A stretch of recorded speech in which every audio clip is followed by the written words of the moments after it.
सर्व वऱ्हाडी मंडळीच्या उपस्थितीमध्ये न भूतो न भविष्यती अशा पद्धतीचा तुलसी विवाह सोहळा हा श्री संत गजानन महाराज सेवा समिती भक्त मंडळ चिखली व दैनिक तरुण भारत वृत्तपत्राच्या या सामूहिक विद्यमानाने या ठिकाणी होऊ घातलेला आहे। आता आम्ही नवदेवाकडचे झालेलो आहोत, त्याच्यामुळे आम्हाला पहिले नवदेवाचं त्या ठिकाणी नाव घ्यावं लागेल। खरं तर आम्ही जेव्हा या विवाह सोहळ्याला आलो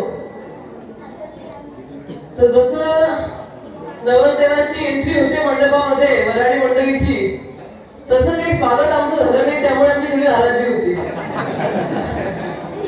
परंतु आज आल्यानंतर तुमच्या सर्वांचा चेहऱ्यावरचा भक्तिमय भाव त्या ठिकाणी पाहला आणि आमची जी काही नाराजी होती ती नाराजी त्या ठिकाणी दूर झाली। आज आपण आगळा वेगळा सोहळा पाहण्यासाठी या ठिकाणी आलेलो आहोत। आवटी सरांनी तुळशी मातेचं महत्व, तुळशी विवाहाचं महत्व हे सगळं काही शास्त्रशुद्ध पद्धतीने आपल्याला सांगितलेलं आहे। आपल्या हिंदू धर्मामध्ये तुळशी मातेचं एक वेगळं महत्व आहे। आपल्या दिवसाची सुरुवात ही घराच्या समोर रांगोळी टाकून, तुळशी वृंदावनासमोर रांगोळी टाकून त्या ठिकाणी प्रत्येक हिंदू घराची सुरुवात त्या ठिकाणी होते। घरची देवपूजा झाली की ती घरातली जी सौभाग्यवती आहे ती तुळशी वृंदावनाकडे येते, तुळशीला पाणी घालते, प्रदक्षिणा घालते आणि आपल्या कुटुंबासाठी, कुटुंबातील सर्व सदस्यांसाठी त्या ठिकाणी ती प्रार्थना करते। याला शास्त्र असंही म्हणतं की पर्यावरणाच्या दृष्टीतून, वैज्ञानिक दृष्टीतून तुळशीचं एक वेगळं महत्व आहे। कॅन्सर सारख्या आजारावरती सुद्धा तुळस ही त्या ठिकाणी रामबाण उपाय आपण पाहिलेली आहे। आज कोविडच्या काळामध्ये आपण पाहिलं नेमका कोविड काय आहे, कोविड कसा बरा होतो, मोठे मोठे वैज्ञानिक हारले, त्यावेळेला आपण सर्वांनी आयुर्वेदाकडे आपला कल वळवला। बाकीची औषधी सोडा, आपल्या घरी जी तुळस आहे त्याच्यापासून काढा असेल किंवा तुळशीच्या जवळ आसपासला जे काही वातावरण येतं ते वातावरण सुद्धा अतिशय शुद्ध राहतं आणि असं हे तुळशी मातेचं महत्व या ठिकाणी आपण आता ऐकलेलं आहे। आपण आलेले सर्व वऱ्हाडी मंडळी हे मान्यवर आहात।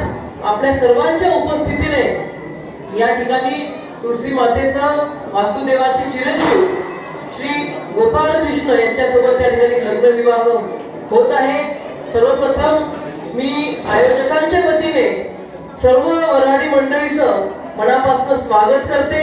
आपल्या सर्वांच्या उपस्थितीमध्ये आपल्या सर्वांच्या या ठिकाणी आता आशीर्वाद म्हणू शकत नाही, कारण की तुळशी मातेचे आशीर्वाद आपल्याला लाभणार आहेत, परंतु आपल्या सर्वांच्या उपस्थितीमध्ये एक आगळा वेगळा तुळशी विवाह सोहळा या ठिकाणी होत आहे।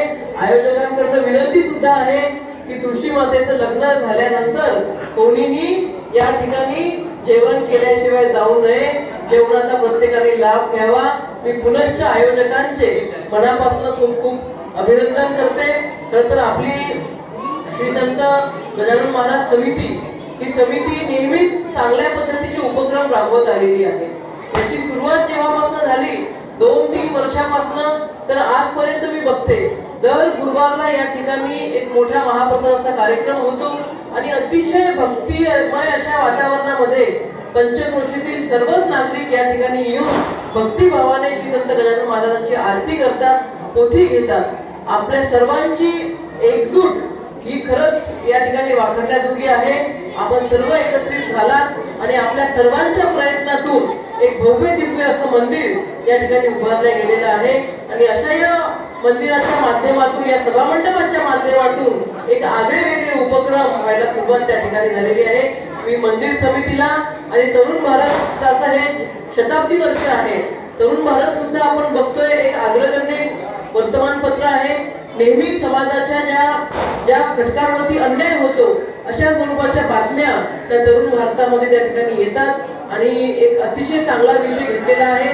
2 महिन्याआधी तरुण भारतच्या वतीने एक घरोघरी त्या ठिकाणी कृषी रोपचं वाटप झालं आणि आज हेच रोपटं हे मोठं झालेलं आहे आणि याच रोपट्याचा आज आपण विवाह त्या ठिकाणी लावत आहोत। मी पुनश्च आयोजकांच्या वतीने आलेल्या सर्व वऱ्हाडी मंडळींचं मनापासून स्वागत करते, आपल्या सर्वांचे आभार सुद्धा व्यक्त करते। धन्यवाद।